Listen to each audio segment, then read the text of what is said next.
but I hope to at least spur a little bit of discussion or interest. I put up 6 different videos. I think the longest was only 20 minutes, but we're not going to get more than 2 or 3 if we even get to them.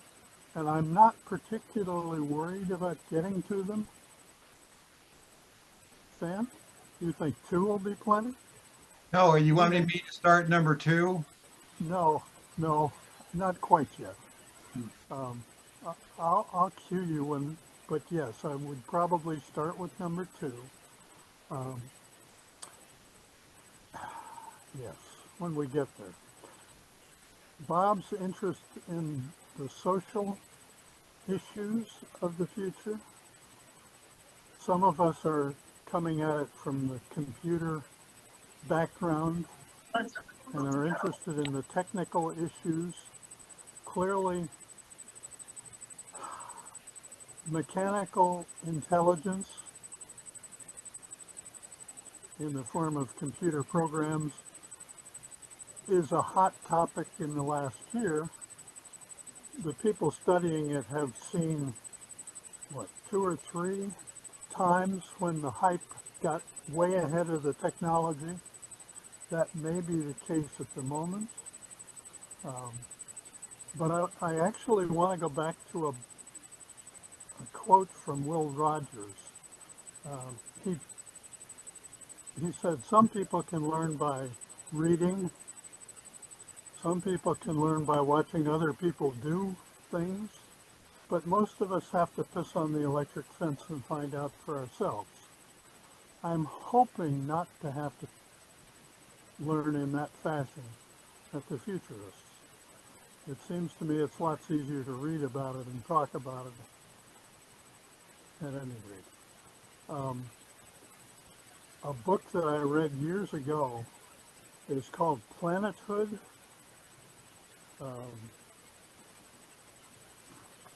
I have one copy of it, and it's by Benjamin Ferencz and Ken Keyes. And it was published about 35 years ago. Unfortunately, the suggestions they made are still being discussed. And the introduction is as apropos today as it was back then. Another book that I read that I recommend highly is Limits to Growth. And that's the 20-minute video 2. If you want to play that, I'll introduce it a little bit. It's a study that was done at MIT modeling the whole world economy in around 1972. And you would think 45 years ago that it would be dated, but they actually did a very good job of teasing out various scenarios. I think they looked specifically at 6 scenarios with their model. Do you want to run that second video, Stan? In 19...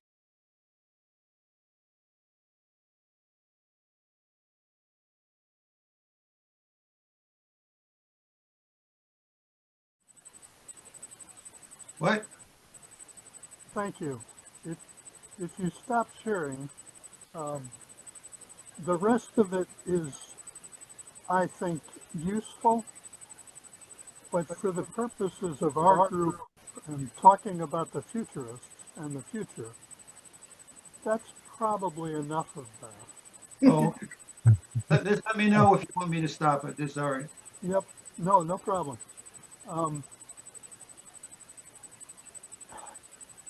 And we probably don't even need to cut that much of the video out of our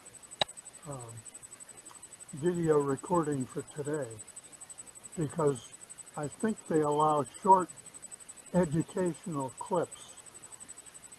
I recommend the rest of that video, but I'm not sure that it's worth taking up our time today for it. The study that he attributes to a particular company was actually a master's thesis, I believe, by the lady who did it, and wasn't done under the auspices of that particular company. Yeah, Dean? Oh, you're calling me on in real time? Yeah. Thank you, Bob, for stealing. Yeah. And thank you, David, for poaching the videos that I was going to show. And I'm still working on this. But yeah, I mean, 1972 is not surprising. When did John Ehrlichman's Population Bomb come out? You know, and that, you know, economics 60. matters, politics matters.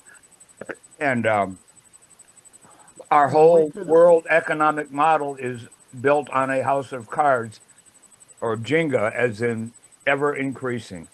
And, you know, unless we move to Mars with Elon, that's a problem. So we can ruin that planet too.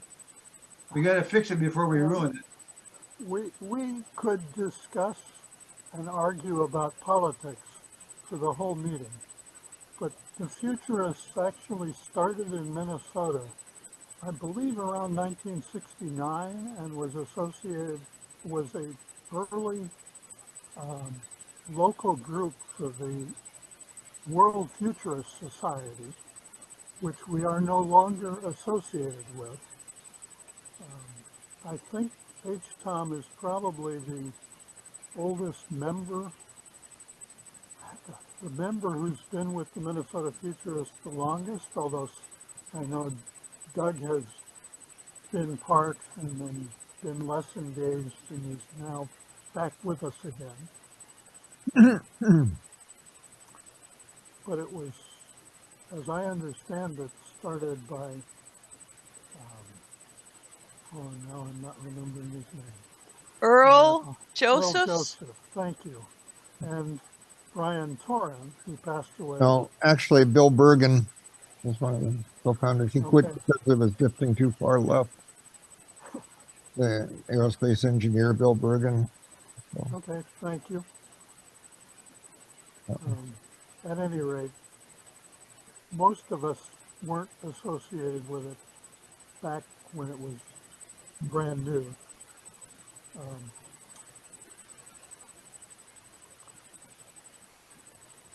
And it was a nonprofit organization for most of its use. Tom? Yeah, I was just going to say that I believe we were the actually first chapter of the World Future Society, Mm-hmm. and they produced at least a couple publications, or regular publications about futurism. So they were kind of cutting edge back then. I'd like to mention one other thing.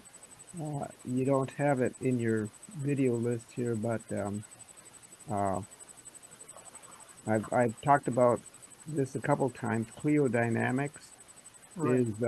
is a science of history that's been created pretty much by Peter Turchin, and he uses uh, Sorry, Tom, can you spell that? Cleo? CLIO. Kilo. Dynamics. Gotcha. Yep. Clio was the muse of history. That's why it was named that. Um, If, if and you will be patient, Dean, we'll get to that. oh, Your video on that presentation that you did, Tom, is on our list of videos that's available from YouTube. And I want to spend just a couple seconds at some point showing you some of what's available in case you're not sure, in case you haven't seen it. okay. Yeah. Basically, what Peter Turchin did is he studied dozens of nation states and civilizations from the past 5,000 years, and modeled them. Um, basically using partial differential equations and a number of dozens of factors. And basically, he's been pretty successful at predicting where those, given certain conditions, where those civilizations end up. His most recent book, I think it was his most recent, is called End Times, and makes predictions about the future of the U.S., the United States society. And it's he kind of predicted some upsets that occurred near the end of the last decade, and now the end times predicts more turbulence. And this book was written, I don't know, 10, 20 years ago. More turbulence for the United States, for our society. So it's interesting. But I don't want to talk about that anymore. We'll let you move on, David. Anyway, End Times by Peter Turchin. Interesting book. And you did a presentation on it, which is one of the videos that we have available online. If you go to YouTube, which I'm trying to do in the background, unfortunately, and then you put in Minnesota Futurists,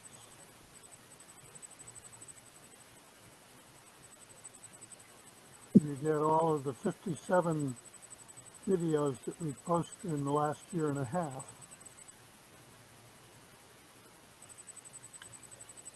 I meant to have all of this available. Maybe I could screen share mine. Sure. I'll have to find it. Keep talking.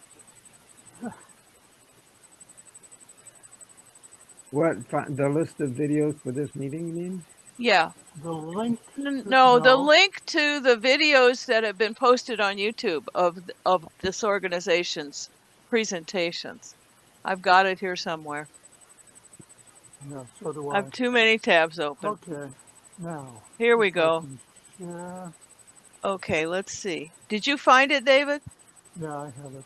Okay. It might be worthwhile to put the link in the chat. I'll do that while David's getting it ready. Where is my share screen? There we go.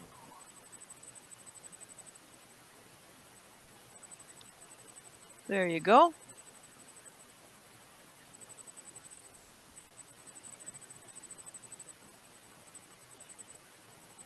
Okay, now I didn't tell it to share, did I? Yeah, my share is not working, so it's up to you.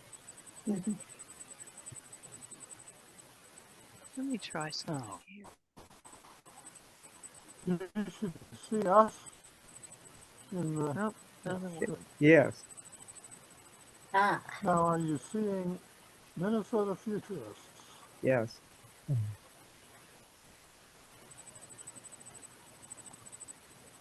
Okay, so if you go to YouTube and search on Minnesota Futurists, I believe there are 57 videos that we've put up in the last year and a half.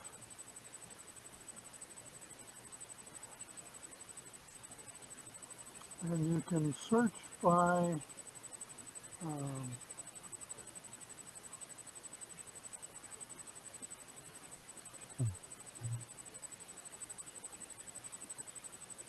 did I mean Minnesota Futurists?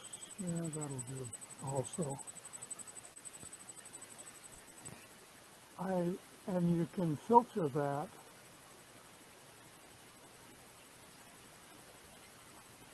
by when it was uploaded or what type it was or duration, features, sort by relevance, uploaded, view current, rating. Oh, and then there are some that reference to Futurists. Bill Weir put together a number of videos where he interviewed Brian Torin and George Kubik and Bob Burkhardt, none of whom are currently involved with the Futurists.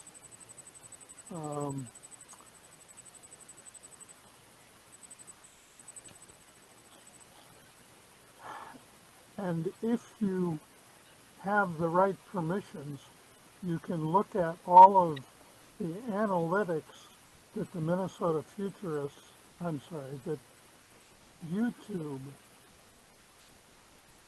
keeps track of.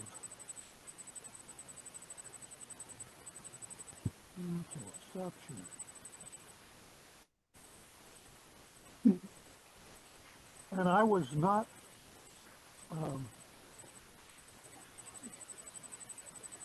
logged into YouTube properly to be able to show you those analytics. But they keep track of how many people have watched it in the last hour, day, month, or cumulatively. Each time you'll be interested to know that your Linux presentation, The Future of Linux, has had 74 viewers in the last 3 months, which is more than any of our other videos. You all will be perhaps interested to know that thumbs up and thumbs down is something that YouTube keeps track of. And we typically get perhaps 1 thumbs up on every 5 videos that we put up. And the average viewing time is probably 3 minutes. No, the most frequent viewing time is probably 3 minutes. Our talking heads format is not particularly popular. Thank you. Stan is the host and came in the proper fashion to be able to show you the analytics on our videos. Carol? Yeah, I would have a very strong suggestion. Having gone and looked at a few of these videos, because I wanted to tell people about them, go look at this, it's really interesting. And unfortunately, on most of these videos, the recording starts with at 9:30. And the first half hour of what people see has nothing to do with the title of the presentation that they would be interested in. It's all of our random shit. And I think if we were to make 2 changes, and I was going to suggest this to Stan, that first off, we don't start recording until it's the actual presentation. We don't record the first half hour. That's obvious. And then secondly, I think if everybody who gives a presentation puts into, okay, if you come up with, you're going to show a video, and then it'll show us talking about that video, you should have a link to the video in your visual presentation. Because, people who are going to these for the subject matter get turned off by that first half hour. It's not what they're looking for. And secondly, so much of our stuff is talking about videos that you ought to give somebody who is seeing this online presentation a link to the video that they can go watch it at the time that we are seeing it in the presentation.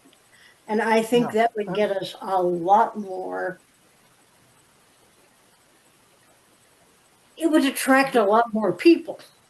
we are actually doing that, but not in the fashion that you're mentioning. And Well, I what are you appreciate doing it. if it's not? Well, I appreciate having a video of this whole presentation just so I can go back and make notes.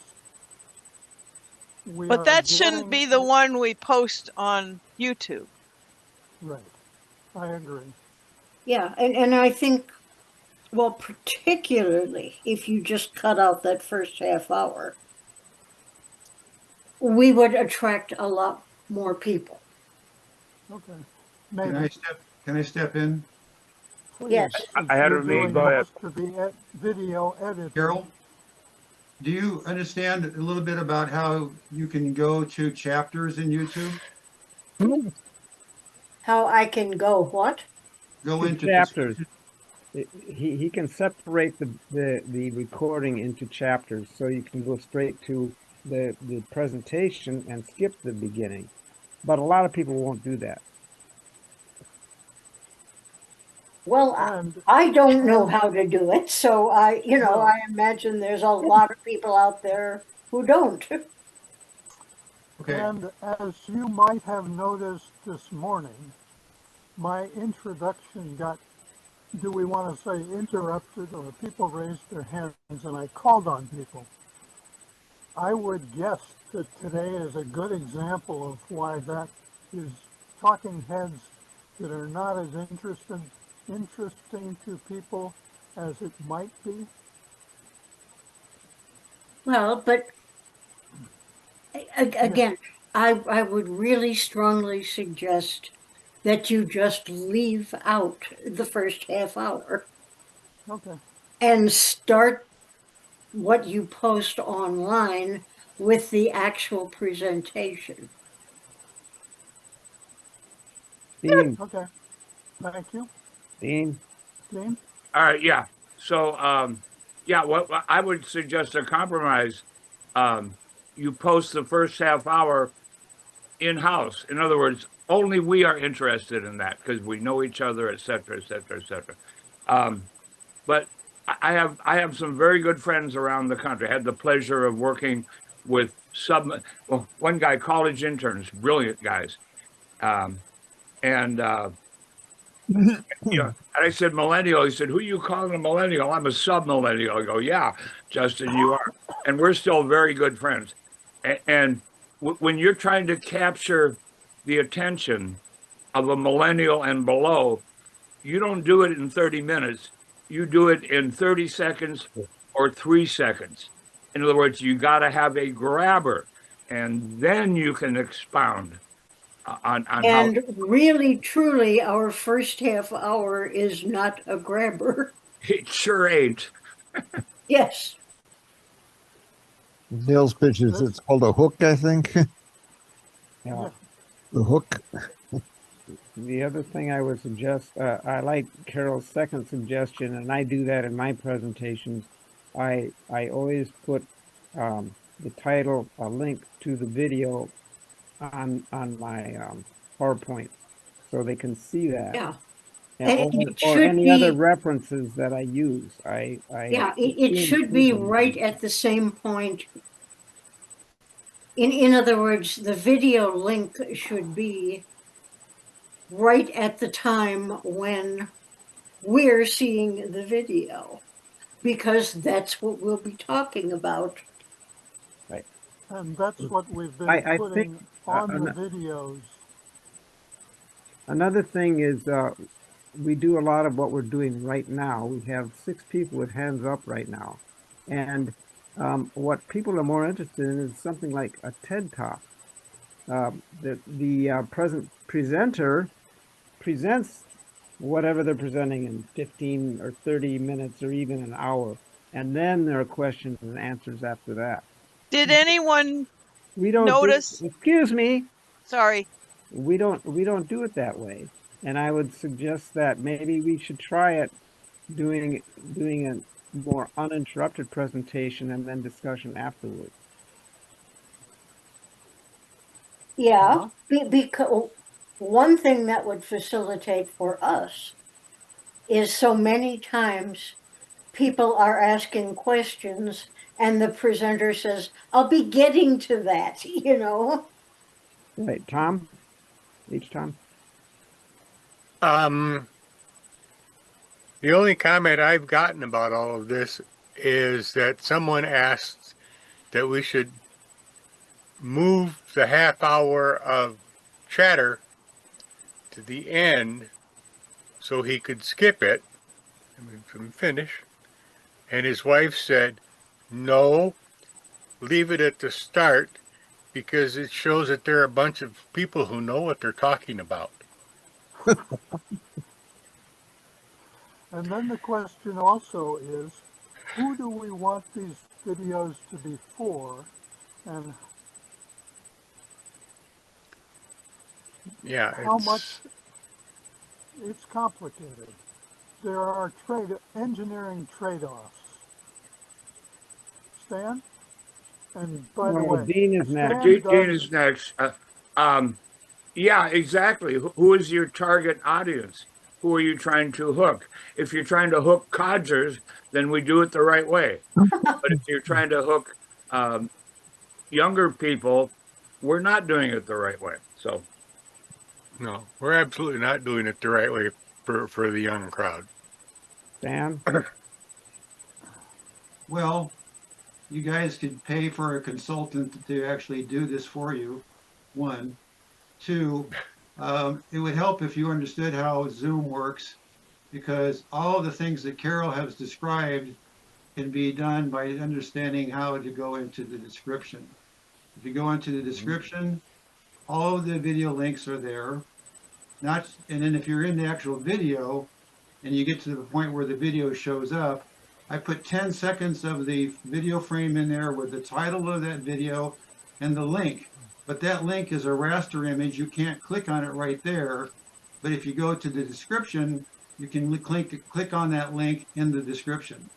So for what I do this for as a kind of a generous hobby, an extension of my career as a videographer and digital communicator, I think that you have all those assets to you if you want them. And I will take some suggestions, but if it takes me more time to do the editing, which by the way takes me about 2 hours a week to do this, then I'd be more than happy to talk about what you want to do. Well, Thank you, my Stan. really strongest suggestion in terms of attracting people who are interested in the subject matter is leave off that bloody first half hour. I think it demonstrates that we're humans. I would rather have a little bit of I think that one of the things I look for when I look at videos is, am I talking to somebody who has a life? And I think that we actually have lives, and we get into that a little bit about that, and things that we're concerned about or things that we're excited about. And I don't know how that's a negative. If you think we're pulling our underwear off and showing our holding our condoms out here, that's one thing. But we're just humans, and we're doing what we do. I'm just saying, look, I'm out there on the YouTube and I see, oh, so there's a presentation on biologic drugs. I'd like to see that. That was my last presentation. So I click on this thing hoping to see something about biologic drugs. And what I get is the first half hour has absolutely nothing to do with biologic drugs, and I quit. We'll go to the description where it starts to say, the description has the title card, then it has random bits, and then it has the beginning of the presentation. It's the third item in the description. You're missing the point. People don't do that. Correct. I'd like to cut us off at this point. I, I real, wish real I had quick, 4 seconds. Dean, I Dean? think Tom Walsh said, well, I always put a picture of a link up. A picture of a link is by definition not a link. I said that. It's a raster image. You can't click on it. But if Right. you go to the description, you can. Ergo, it's useless. Okay. Yes, but most people are Excuse perfectly me. capable. Stop, And if you please. really want to just type in a research on a Stan, particular topic, then Stan, do that. And don't watch Stan, the Futurists. Watch the Stan, videos that where Futurists stop, are going to show you. please. Would you please run video 3? Sure.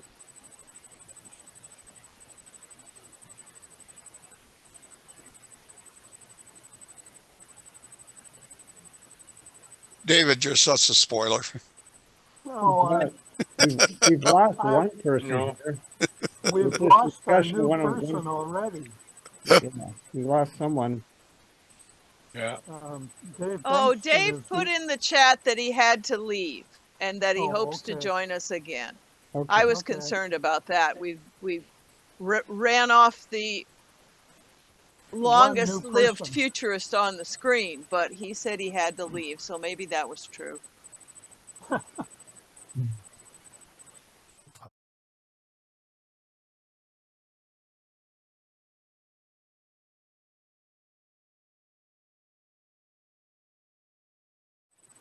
Awesome video.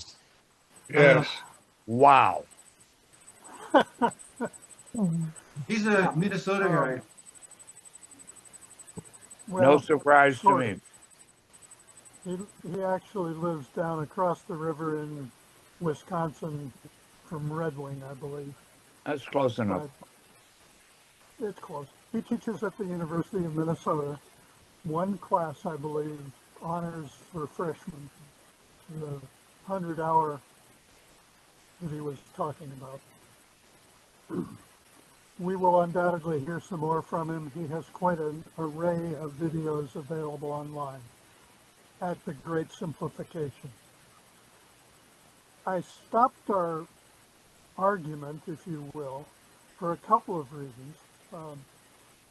And he basically made my point for me with regard to the engineering trade-offs related to the audience of videos. One of the things about the present of the Minnesota Futurists is that thanks to Stan spending a couple of hours editing each video that's up, we now have 150 hours of video and a year's worth of history. And by the way, he's put hundreds of hours, 100 hours into his editing, so thank you very much, Stan, for that donation. Yes, very, very much. You're the best paid member of our group at this point. Bob and I have donated the actual financial costs that keep us running, the subscription to Meetup and the subscription to Zoom. Those are our regular repeating costs, and our budget is something like $450 a year, which if you figure 10 people is $45 a person.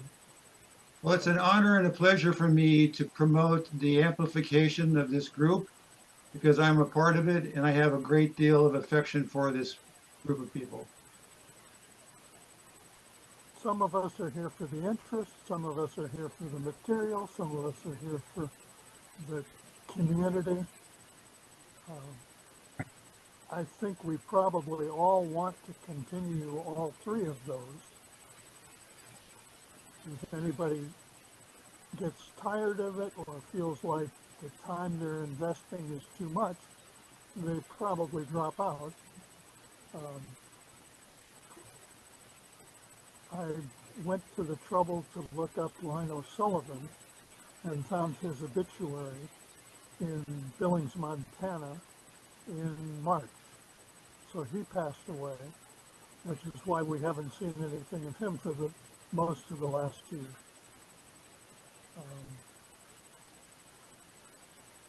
We obviously appeal mostly to people who are retirement age or older. Jason Abbott was a longtime member and did presentations every month for about 8 years, I think. It finally got to be too much for him, or his tolerance of our criticism got to be too much for him.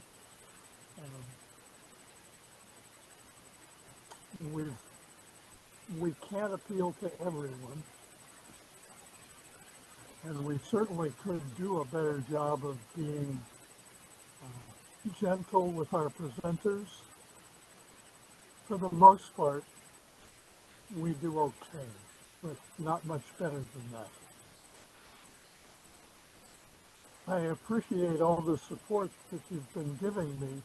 I've been attempting to schedule presenters, and I don't always do very well at it. I have scheduled 2 people for the same week. Tom and Dean, I need to talk to you about the timing. One of you I would like if you could do it the next week, but that's a different problem. We can address that later. We have a couple weeks to work that out.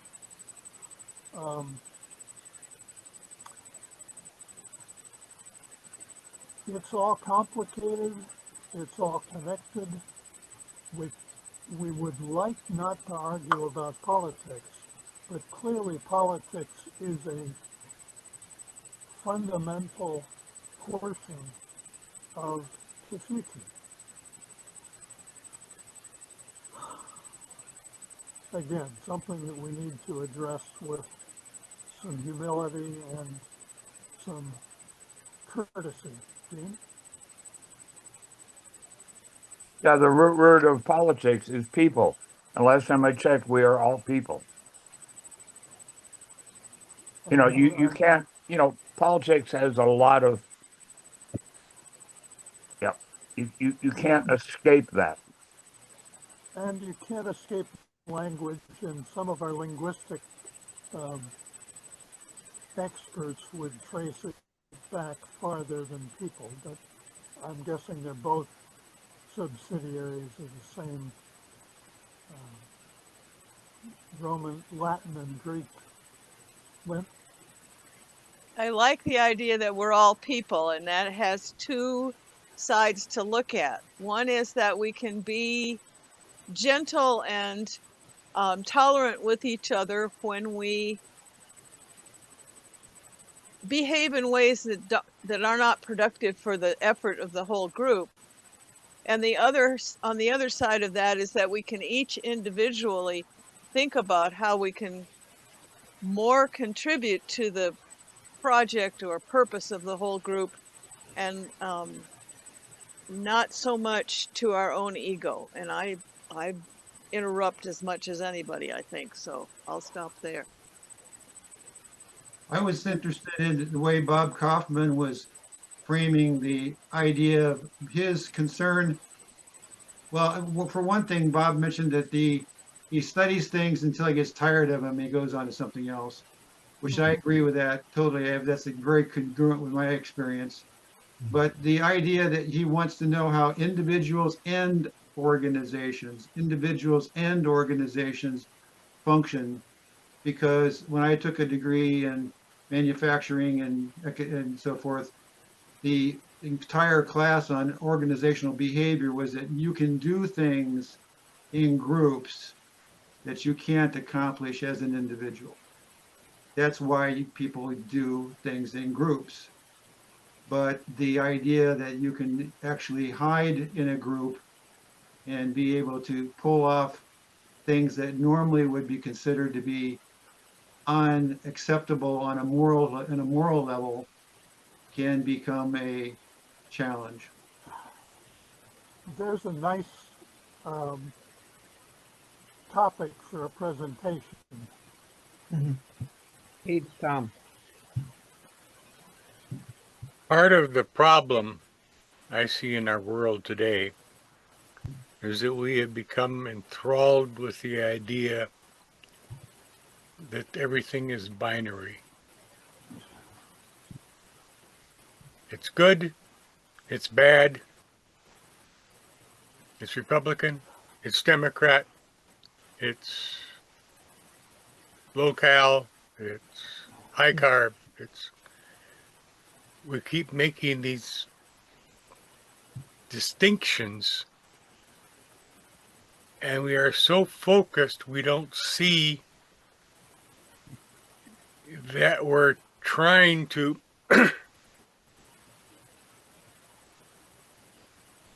we're trying to govern all by grabbing a couple of knobs.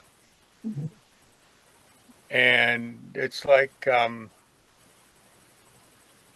I was a kid, I got to feed elephants when the Shrine Circus came to town.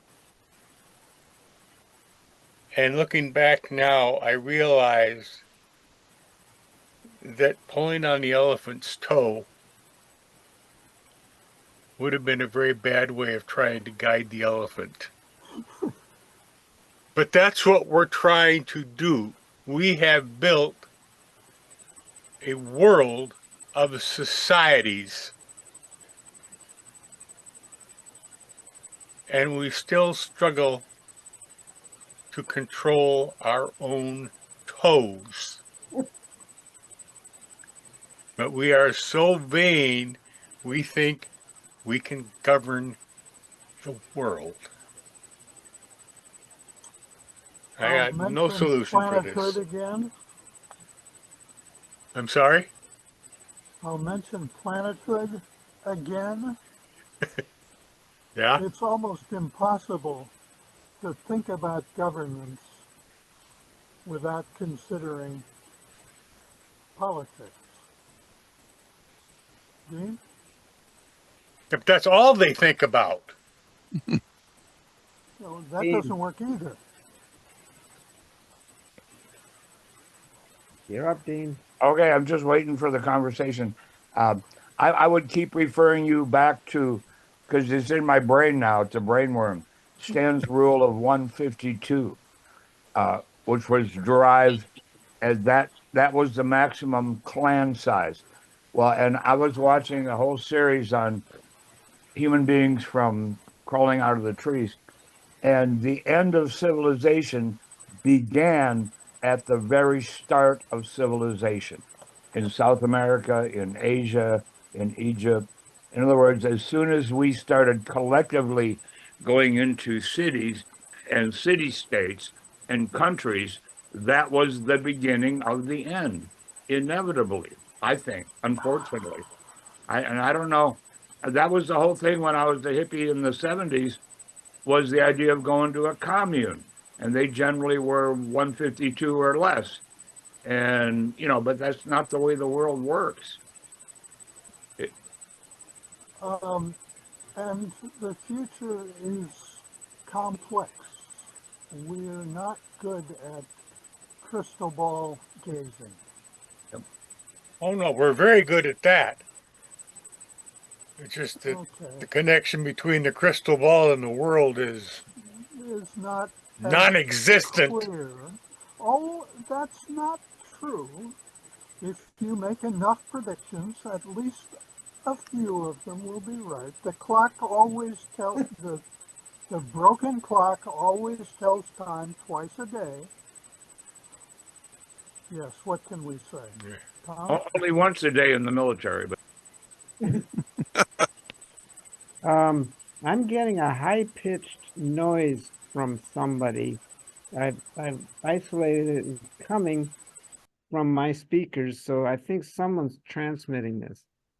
It just stopped. It's coming from you. Yeah. It's David. I'm fairly sure that it's my computer, Yes. and I've compromised between you're not being able to hear me and you get some static.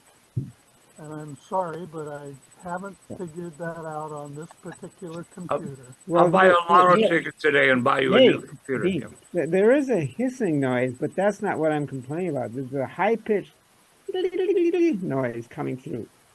And that's also you, I think, David. So it sounds like you have a bearing that's about to fail or something. A hard drive. Yeah. I wouldn't doubt that because I use old hard drives. What can I say? David, you got to quit using that computer with the foot pedals. There's an idea. I just bought another used one yesterday Well, and anyway, haven't yeah. even I mean, hooked it up. my ears are pretty sensitive, and I don't like to hear these 20 kilohertz signals because it's going to ruin my upper end hearing, and so I might have to shut you off. I think older guys we can hear 20 kilohertz anymore. I've got the all of the videos. I got all the microphones up. Which one do you can you see, Tom? Which one it is that's moving? Oh, I'm afraid it's mine. I'm pretty sure when David muted, then it stopped. Correct. I thought you said it was something other than David too. David has a hissing sound, but also this high-pitched sound is coming from him too. Okay, David is now muted. Yeah, my cat can hear it. I can't. Tom Walsh, are you now hearing this high-pitched sound? No. Okay, if David turns back on, you will be? I mean, Yes. have we really pinned it down to David? Right now, I don't hear it, but sometimes I do, and I'm pretty sure it's coming from him. I hear it. Could be the wolf moon. I don't. Oh, the wolf moon. Do we have more presentation? Well, what I wanted to do was talk a little more about future topics. We obviously have people who are interested in the sociology and the economics. We have people who are interested in the technology. Stan has that video of the machine is fascinating. We all know that machine intelligence is making progress by leaps and bounds, and by the way, supporting the Wall Street portion of our economy in an outsized fashion. We're all interested in longevity. And by the way, the first video that I listed is excellent, but we probably don't have time for it. And what he said, I'll spoil the end for you. What he says makes a tremendous difference that nobody's talking about. Relates back to a study done at Harvard on some of their students, and they've started, I think, around 1937 and tracked a small cohort of their students for 90 years, pushing 90 years now, where they just discerned that happiness actually does help your longevity. And he looks at that particular study and some of the human interactions and the way you do human interactions that can help your longevity. Another topic for another day. But medical futures, I think that's Dean's topic for a few weeks from now. Medical what? Futures, health interventions that can help your longevity. Oh.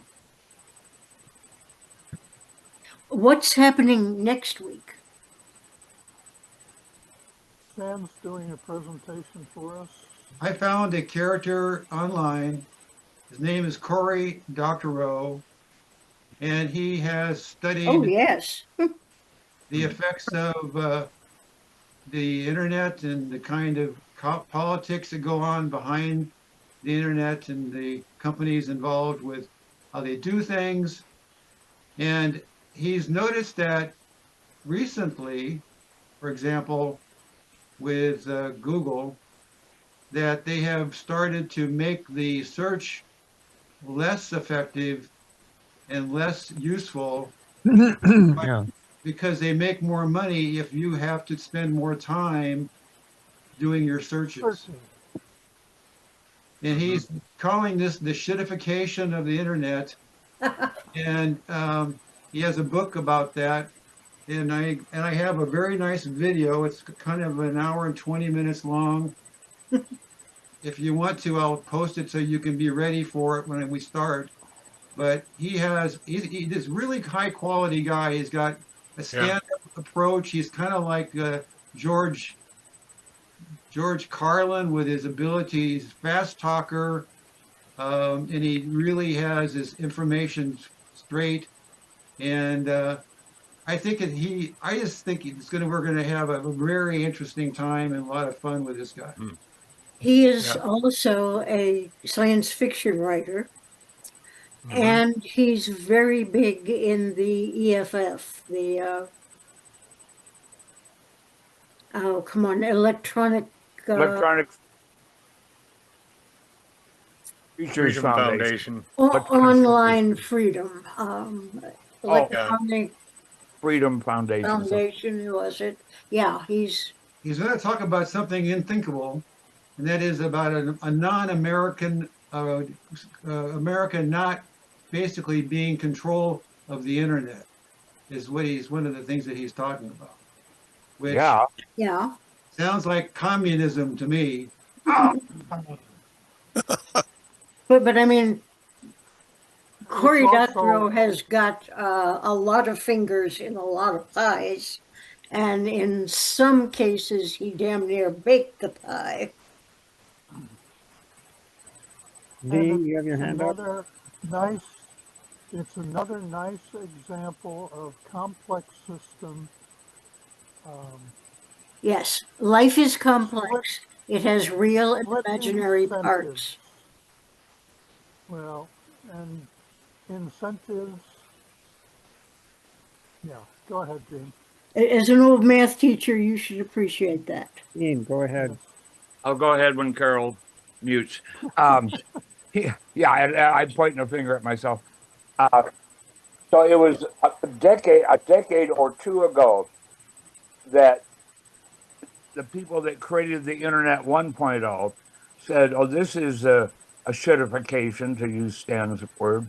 We need one that is more secure, more private, more like a VPN. And it was going to be a US and selected Western European internet, an internet for the elite, if you will. And it was going to be pay-per-view. So you were going to pay maybe $20-30 a month. Boy, would I shell out $1 a day for a secure private internet, private public, that would allow me access to the tar pit, but not get my shoes dirty, if that makes any sense. Well, talk about duck. That's what you're doing. Again, David, do we have another video to see? We have a couple of them, but I'm actually more interested in people's suggestion of topics that we want to be spending more time on this next year, the future of the Minnesota Futurists, rather than our past,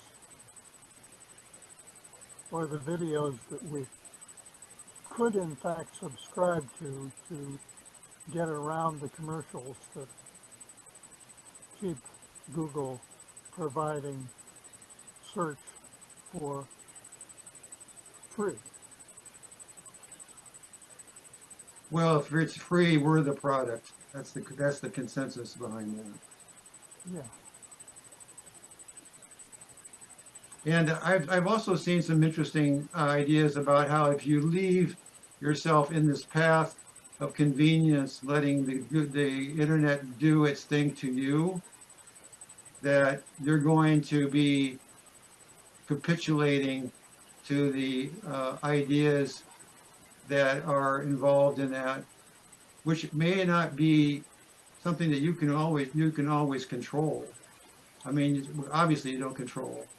It's But like I fast personally, when I food. make this one small comparison, is that being someone who was raised with religion, I think I can argue that I might be just shifting to another religion, and I don't even. It's like I don't even notice it. That's what I'm going to say about that. Have you read The True Believer? Absolutely basic to understanding society. Who's Who the wrote it? author? Everybody's Maybe you want to post that to the internet or to the chat? Rick Hoffer. I can't believe that people aren't familiar with that anymore. Everybody knew about it in 1950 or 51. Sure, Okay, True Believer. by Eric Hoffer. I thought everybody knew Yeah. that, but they don't anymore. Well, And some of what we believe isn't well supported rationally. Not that rationalization is the criteria, but I would suggest another book by the name of oh, come on, Beginning of Everything? I'll have to look it up. It was written by an anthropologist and an archaeologist. Huh. Oh well. The point that they make is that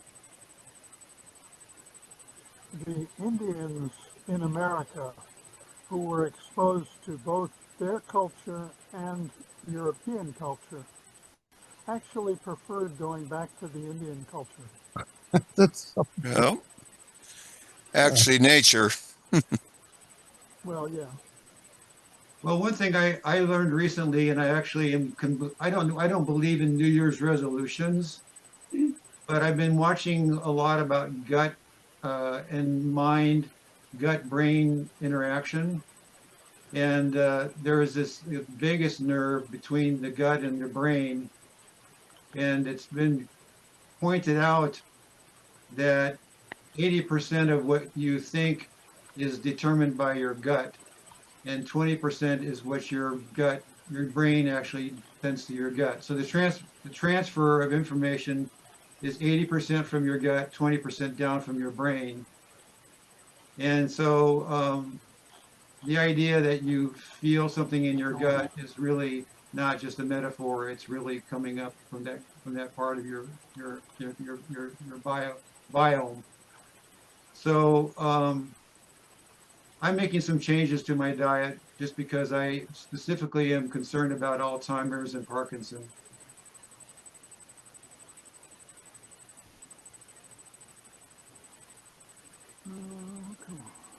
Well, Um, we seem to have gotten off the thing, from the actual presentation. So I'm up next, but I'll defer to H. Tom because I've been talking way too much.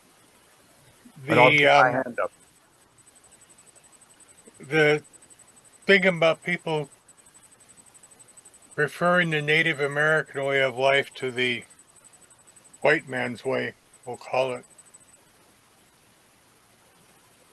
That, when I was a kid, we lived in a series of little towns in Montana. And they were always on the outskirts of a tribal group. I could walk a couple of 100 yards and knock on someone's teepee and say hello.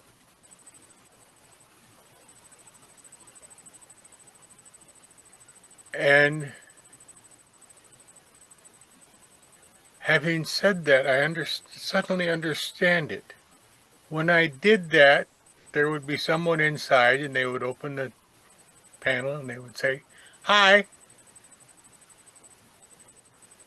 But if I did that in town, I would be ignored.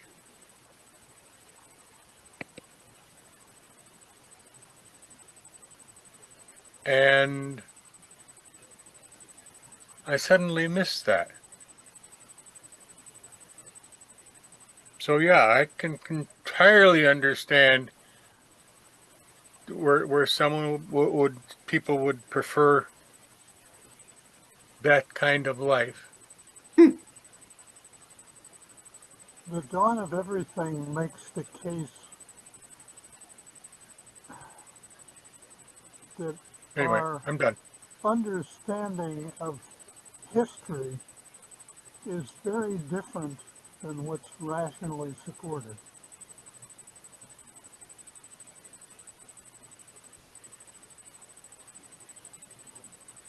Who wrote that?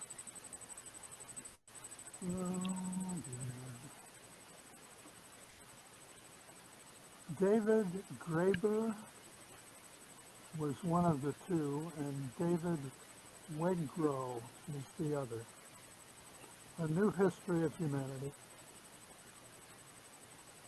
All smart people are named David.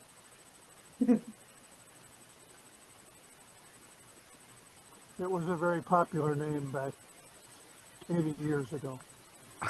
Many, many friends named David. It also runs in my family.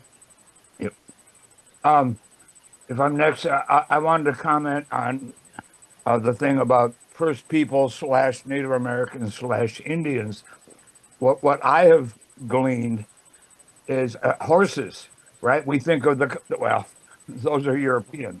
Our horses left 20,000 years. We invented them, and they left.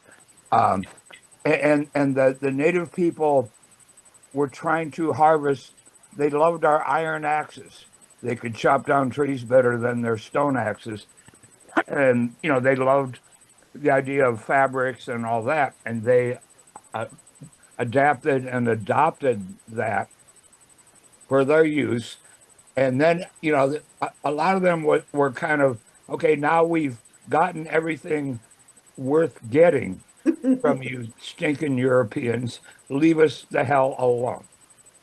And we will trade with you, and there were many groups in the Iroquois nations that said, we can coexist, be trading partners, all get along, Rodney King style, and coexist to our mutual benefit. That didn't happen. Manifest destiny reared its ugly head. Well, there's also issues of resource use and efficiency. Different cultures have different bases,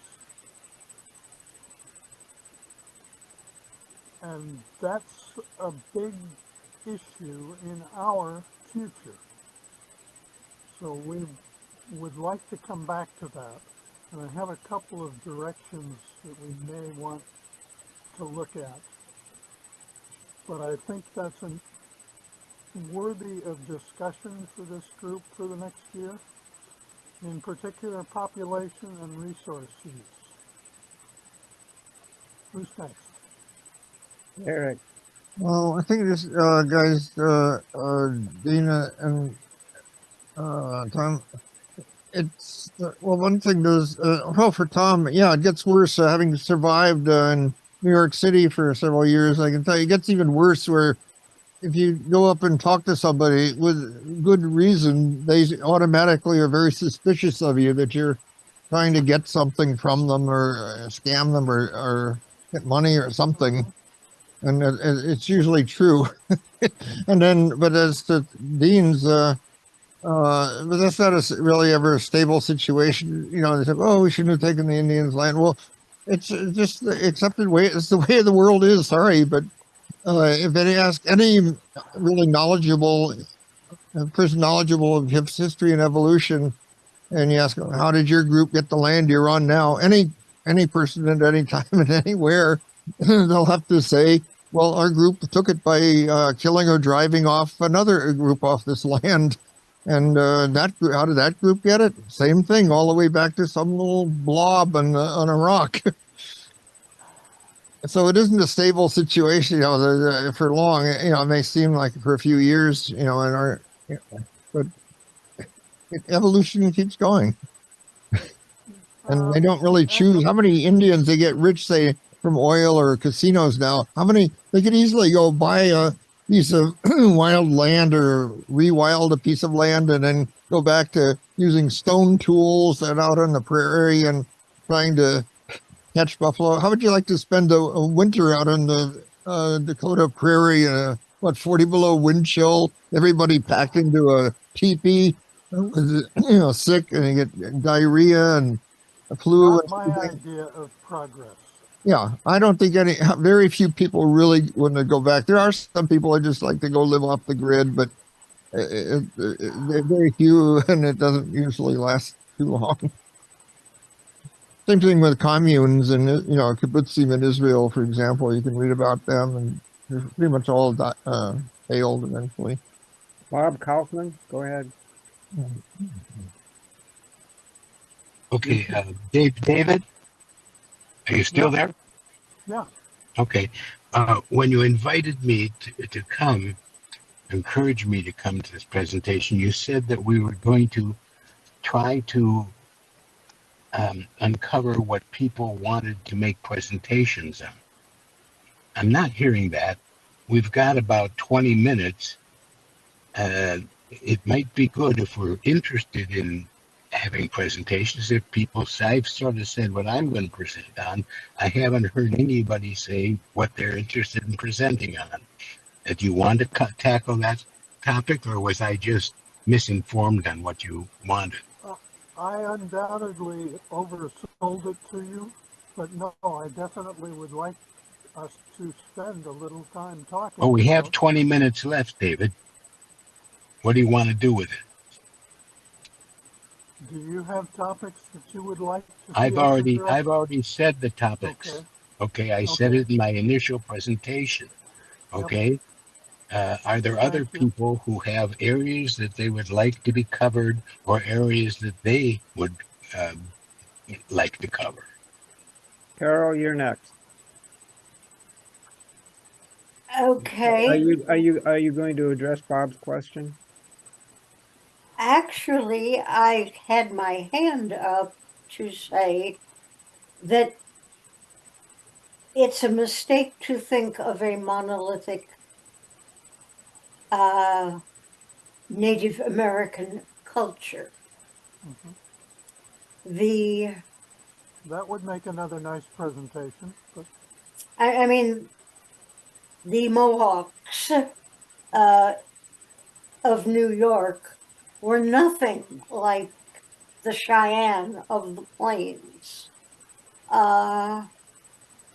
Neither of those cultures was very much like the Seminoles. Yeah, I mean, I suppose in a sense there wasn't a monolithic white culture, but still isn't. I think the white man's culture was considerably more uniform than the Native American cultures. Because they had means of communication and transportation, more advanced ways. Okay. I've been doing a series on power sources for electrical power. I started last year with coal, and then I talked about nuclear, and I talked about wind, and then water. My next presentation is probably going to be solar.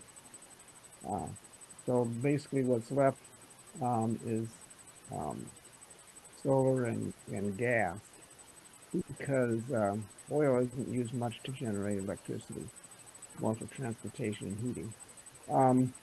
So I have probably 2 topics left on that, and the next one will probably be solar. But David, could you tell me when my next presentation is? Sure.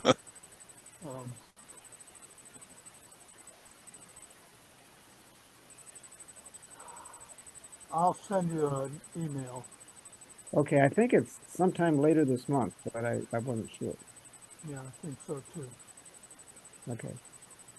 So More, that's what I'll be talking about over the next. by the way, week or there's two. I'll also be completing my geothermal. series on energy sources, and There's also geothermal and fusion, but I already talked about fusion when I talked about nuclear. yeah, but there are some new um,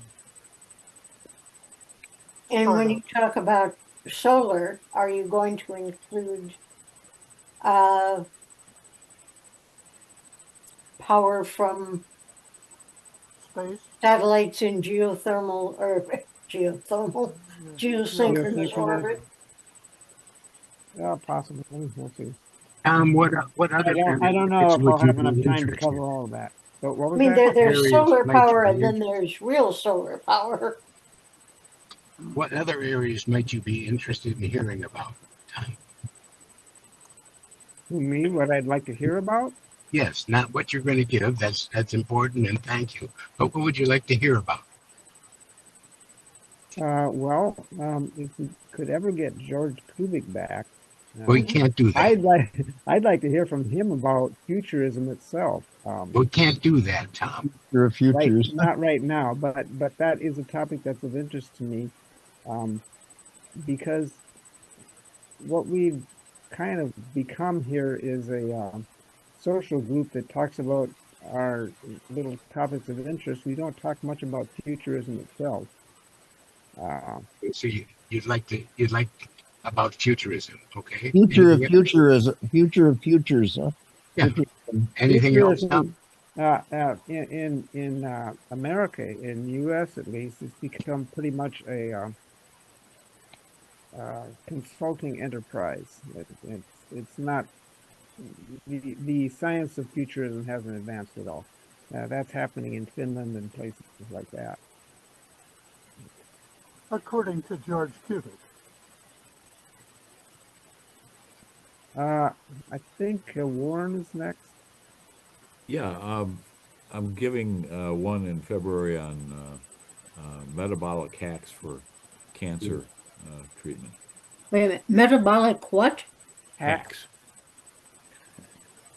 That's just in the title. So, how to change your metabolism for cancer? Ah, Cancer ooh. treatment. To train your body to attack the cancer. Is that what the idea? Yeah, is? essentially. Instead of just instead of focusing on genomic pathways, thinking more about metabolics to do this. I'm early in the preparation. Doug. Yeah, I'm definitely not capable of doing this, but I've been kind of a different topic here, but really interested in, I hear a lot about quantum computers and the fact that Japan has officially released a quantum computer online accessible to users worldwide. And I'd like to just understand more of the impact of quantum computing in the future by somebody who can talk that language. That might be something I would be interested in doing, but not in the next couple of months.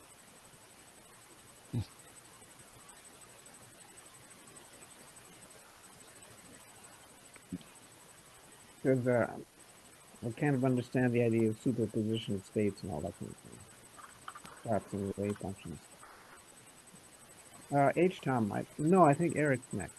Yeah, since they last did one on basically really downer the extinction of humans by AI, I'll do one more positive next time on health. I get about 15 minutes of it already. to go and one of the greatest resources, objectively, one of the greatest resources available, most people don't seem to be aware of, which is consumerlab.com, which is basically at your fingertips all known information about almost over 300 supplements, all the pros and cons, peer-reviewed, and they rate them.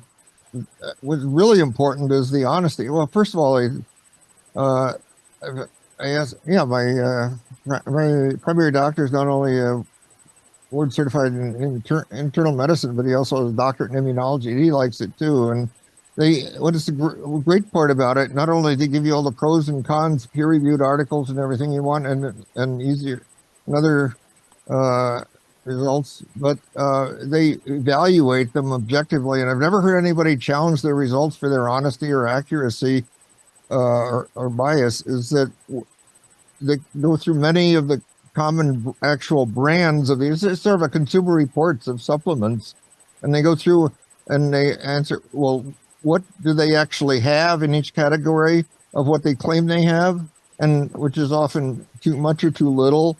It's amazing that people think, oh, if I'm going to take general vitamins, I'll just get it from a major company, Walgreens or Target or something, I'll be fine. No, a lot of them are depressing. The fair amount of them, they actually have too little or too much of what, less or more than what they say, which could be dangerous or unhealthy.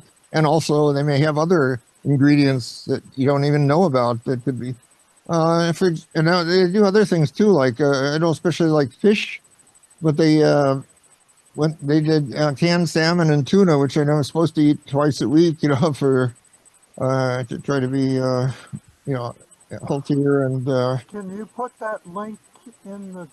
I got it ready as part of a health thing. I got about a 15-minute presentation on that. Maybe fill it in with No. do a update on Brian Johnson's famous hecto millionaire who's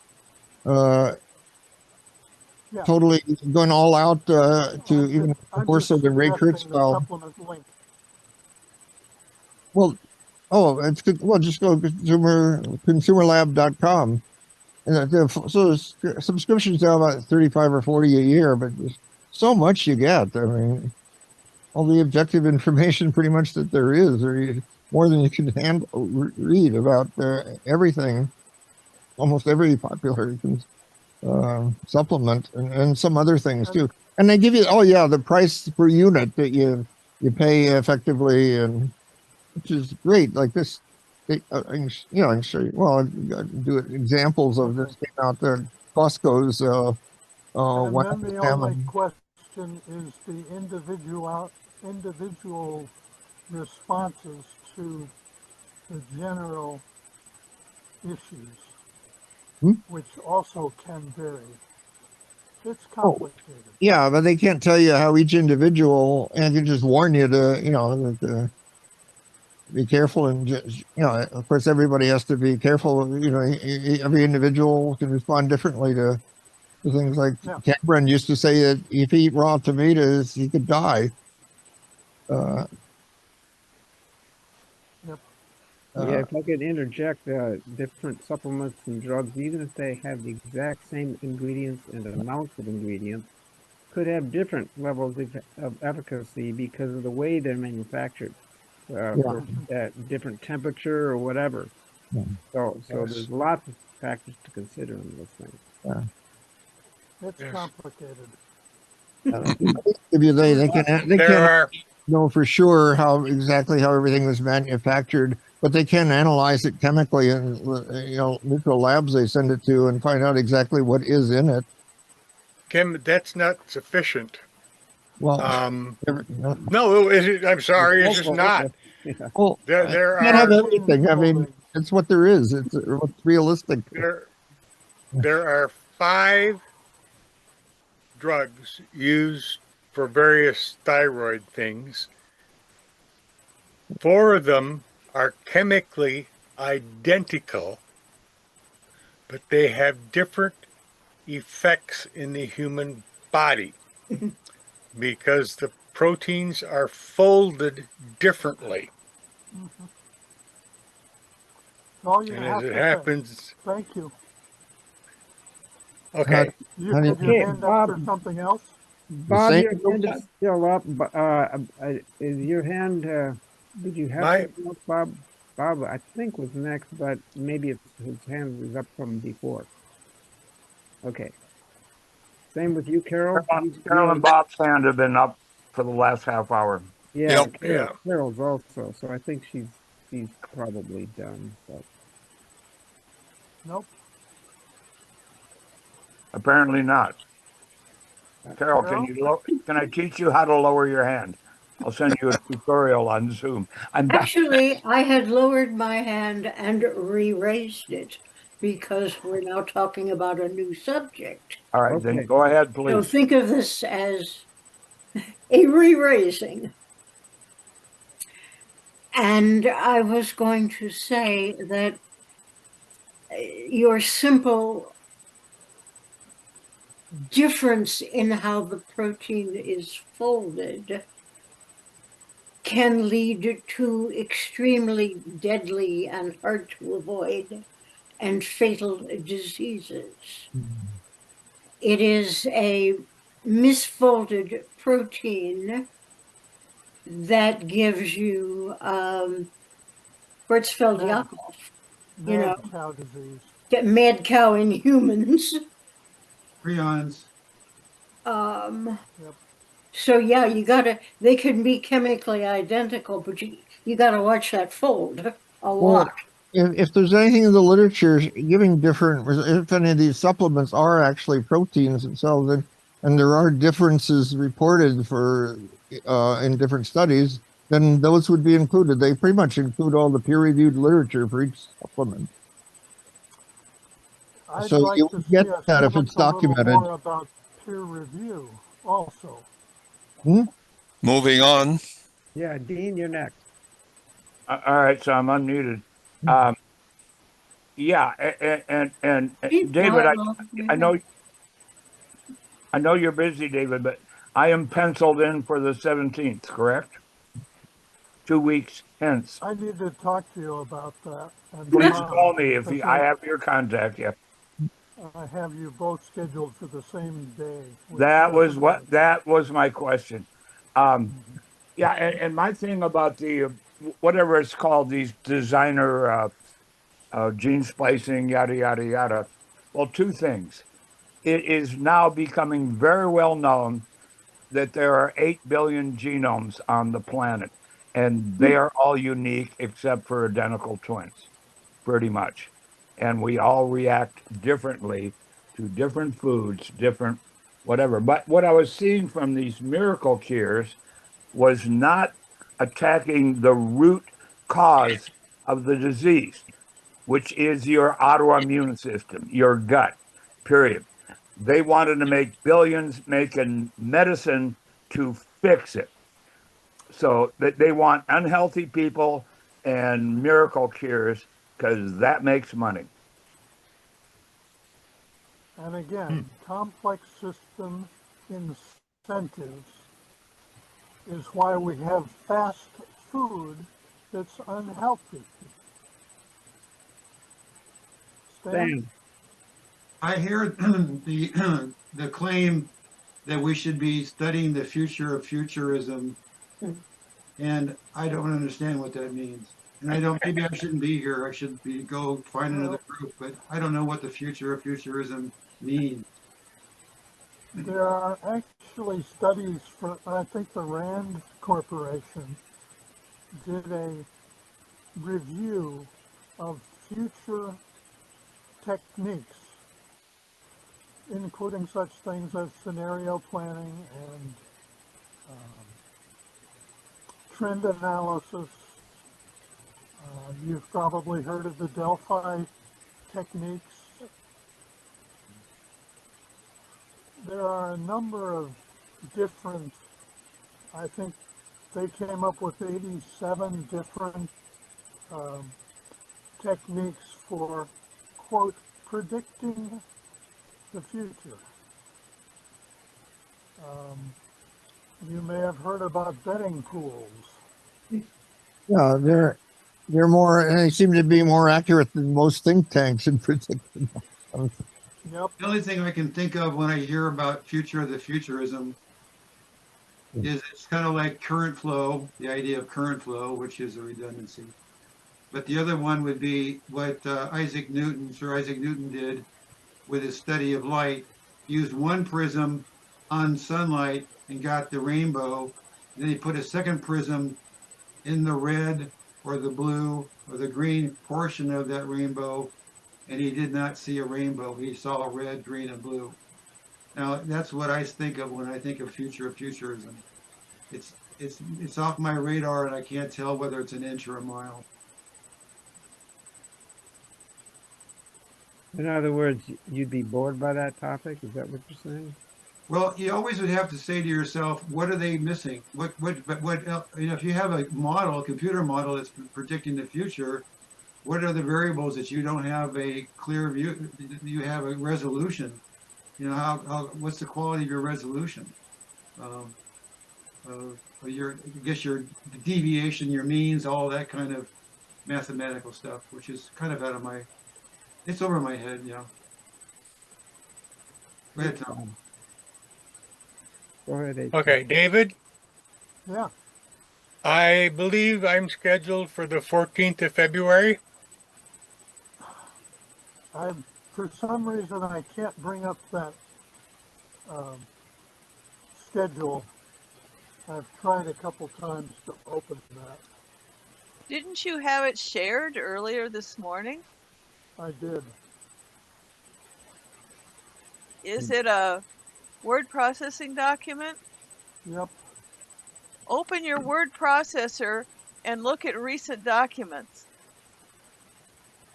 For some reason, my word processor isn't opening when I have everything else open.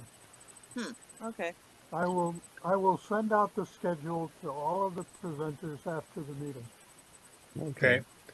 And my topic then will be the future of mental health care. Diet, drugs, talk, exercise. Okay.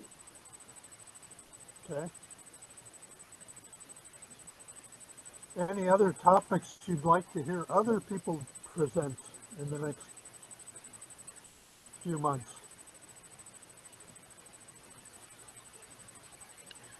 The future of private aviation would be good.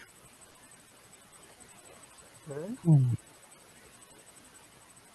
I'd be interested in anything Bob would have to say about the geopolitical or economic situation.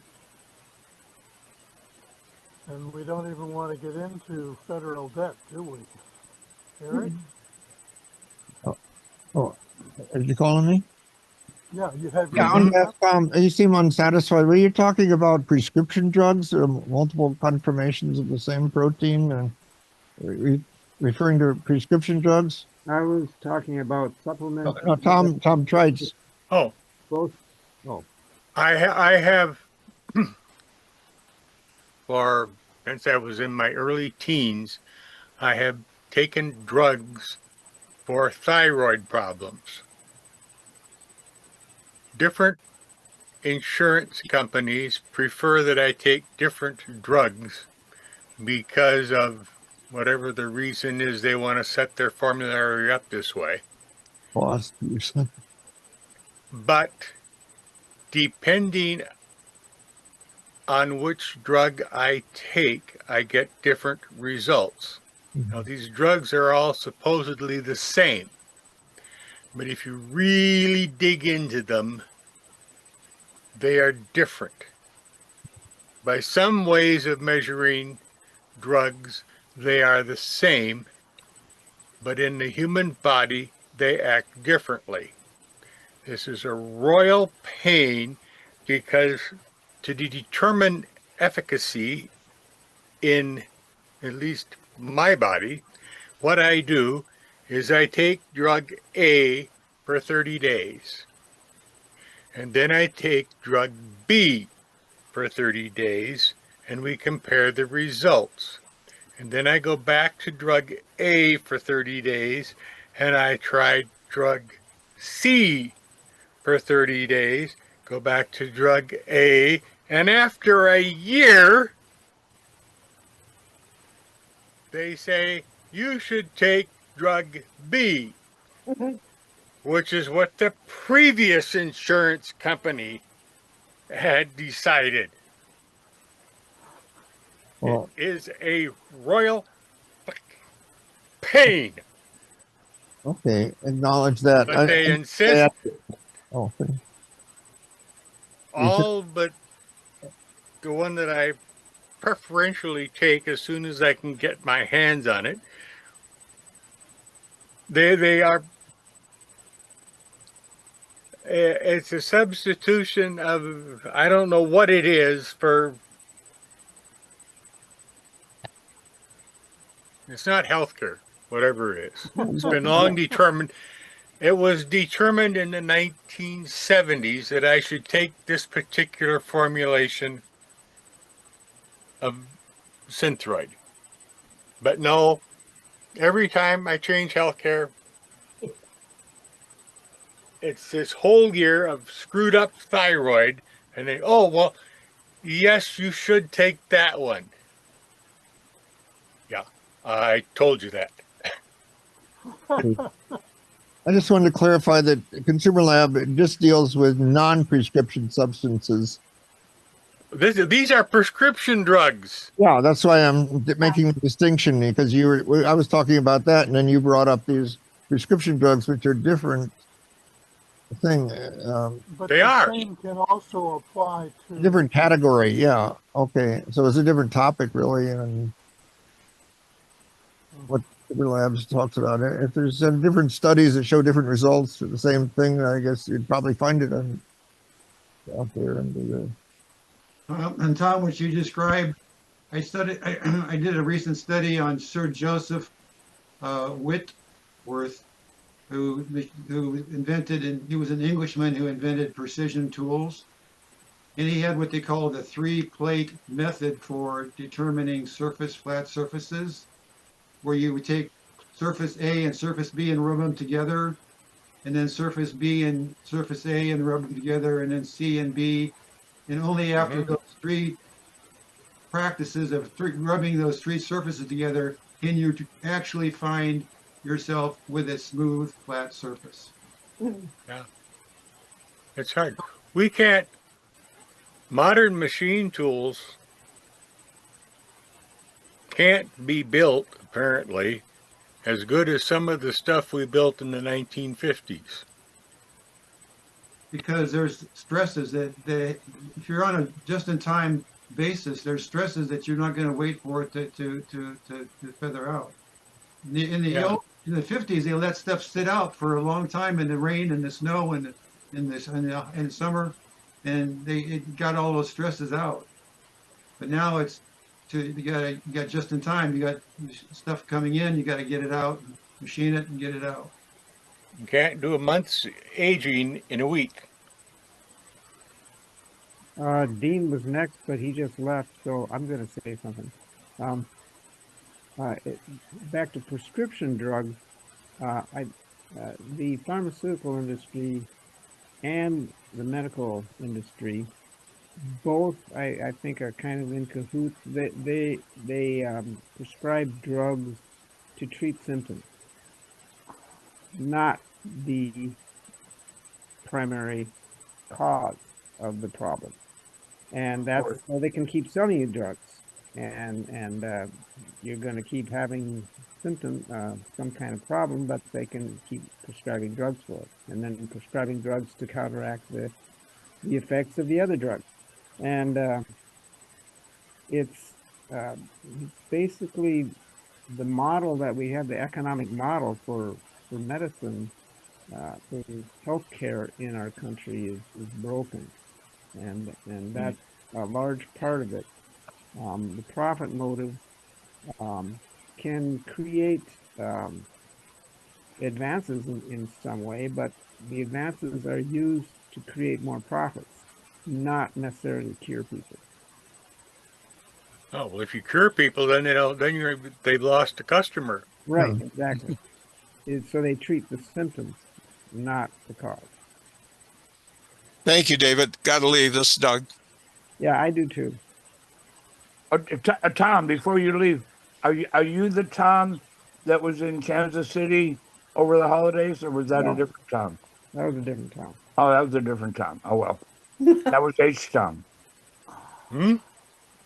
No, Someone was in I- Kansas City. They I said, think that was Warren Poole. "Oh, that was Warren." Okay, never mind. Yeah. Yeah, He Warren said went he down to drove Kansas. He said he drove his Tesla down to. His Tesla Yeah. drove him down to Kansas City. Right. Yeah. I wanted him to, if he's going 70 east to get on 35. I guess that's the way you go. To have him drive 2.1 miles off I-70 and go and take a picture of my farm there in Missouri, just off the freeway, see if it's burned down or not. I don't think it has, but There actually is an internet website that supposedly shows you real-time satellite views of any location on Earth that you want. well, to what resolution? But That's the problem. yeah. And by the way, Thank you good. all for coming. Now, good on Google. That Kansas City area was one of two places where decades ago, this is a dirt road, a dirt gravel road, and there is fiber optic in the ground, every 100 feet. Warning, fiber optic cable. They used Kansas City rural area as a test site, and we got pretty good cable, internet, et cetera. They're out in the middle of the boondocks. I mean, there ain't a Walmart within 27 miles. This How is your close is the criterion nearest for hardware store? civilization? Walmart? Or Menards. Yeah, I'd have to drive There to Home was Depot, Menards, a real grocery store, 21 to 27 miles. there was at one time a thing that Sam wanted to have a store within 25 miles. No matter where you were, there would be a Walmart inside 25 miles.